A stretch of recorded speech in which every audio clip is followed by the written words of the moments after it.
Hello friends, welcome to খেল দুনিয়া। আগামী শনিবার নর্থ ইস্টের বিরুদ্ধে ফাইনালে নামবে মোহনবাগান। তো ফাইনালে নামার আগে মোহনবাগানের কন্ডিশন কেমন? কারণ গতদিন আমরা দেখেছি যে মোহনবাগানের ডিফেন্সের অবস্থা একদমই খারাপ। ডিফেন্স তো একদম দাঁড় করাতেই পারেনি মলিনা, সেটা কিন্তু দেখেই বোঝা যাচ্ছে। প্রচণ্ড ফাঁকফোকর রয়েছে এবং তারপর কিন্তু শুভাশিস বোস তিনি চোট পেয়ে উঠে গেছিলেন। তো ফাইনালে তিনি খেলবেন কি খেলবেন না এখনও সেটা ফাইনালি জানা যায়নি। তবে যা কন্ডিশন, তার ফাইনালে না খেলার সম্ভাবনাটাই বেশি।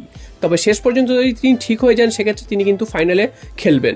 এবং তারপরে মোহনবাগানের মিডফিল্ড এবং যে ডিফেন্সের মধ্যে যে কম্বিনেশন, সেই কম্বিনেশনেরও কিন্তু কালকের অভাব দেখা গেছে এবং যার কারণে কিন্তু মিডফিল্ড থেকে বল হুড়ুড় করে ডিফেন্সে ঢুকছিল দুপ্রান্ত থেকে এবং সেখান থেকে কিন্তু গোলমুখী শটগুলো নিচ্ছিল বেঙ্গালুরু। এবং সেটাও যদি নর্থ ইস্টের বিরুদ্ধে হয় তাহলে কিন্তু মোহনবাগানের কপালে দুঃখ রয়েছে, কারণ নর্থ ইস্ট কিন্তু খুব ইজিলি প্রত্যেকটা ম্যাচ জিতে উঠে এসেছে।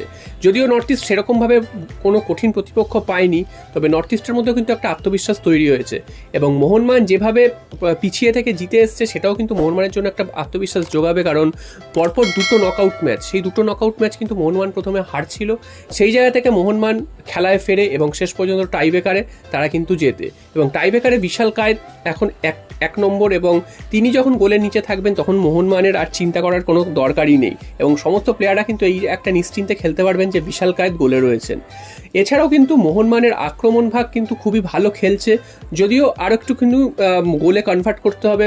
যেসব সুযোগগুলো পাচ্ছে, রোজ কিন্তু সহজ সুযোগ পাবে না মোহনবাগান, যে সুযোগগুলো পাবে সেগুলো গোলে কনভার্ট করতে হবে। আগের দিন আমরা দেখেছি যে গ্রেগ স্টুয়ার্ট তিনি কিন্তু সহজ সুযোগ হারিয়েছেন, গোলের সামনে থেকে বল বাইরে মেরেছেন।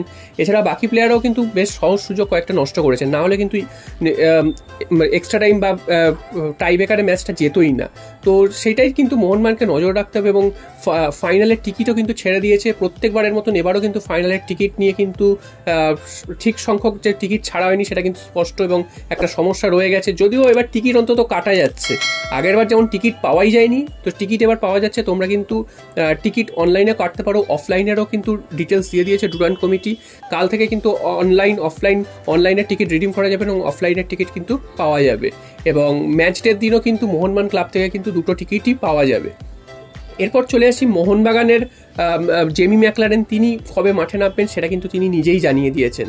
তো জেমি ম্যাকলারেন নিজে জানিয়েছেন যে তার একটা যে ছোট চোট ছিল সেটা নিয়ে কিন্তু তিনি ডাক্তারের কাছে গেছিলেন এবং ছোট একটা অস্ত্রোপচার হয়েছে, তারপর তিনি মোটামুটি সুস্থই রয়েছেন। তো ফাইনালে খেলার সম্ভাবনা যে তার নেই সেটা তোমাদের আগেই জানিয়ে দিয়েছিলাম। তো তিনি কিন্তু একেবারেই মাঠে নামবেন। ISL এর 13 তারিখে যে ম্যাচ রয়েছে Mohun Bagan versus Mumbai city FC Yuba Bharati ক্রীড়াঙ্গনে, সেই ম্যাচ দিয়ে কিন্তু তার ডেবিউ হবে এবং তারপর কিন্তু ACL এর জন্য তিনি নিজেকে তৈরি করছেন, তেমনটাই কিন্তু তিনি নিজে জানিয়েছেন।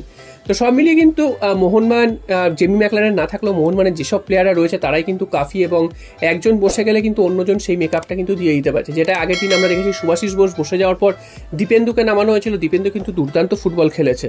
তো দেখা যাক ফাইনালে মোহনবাগান সেই একই জয়ের ধ্বজা ওড়াতে পারে কিনা বা পরপর দুবার ডুরান্ড কাপ চ্যাম্পিয়ন হতে পারে কিনা। তোমরাও কিন্তু অবশ্যই কমেন্ট করে জানিও যে তোমাদের কি মনে হচ্ছে, মোহনবাগান কি ডুরান্ড কাপ চ্যাম্পিয়ন হতে পারবে বা সেদিনকার খেলার স্কোর লাইন কী হবে সেটা অবশ্যই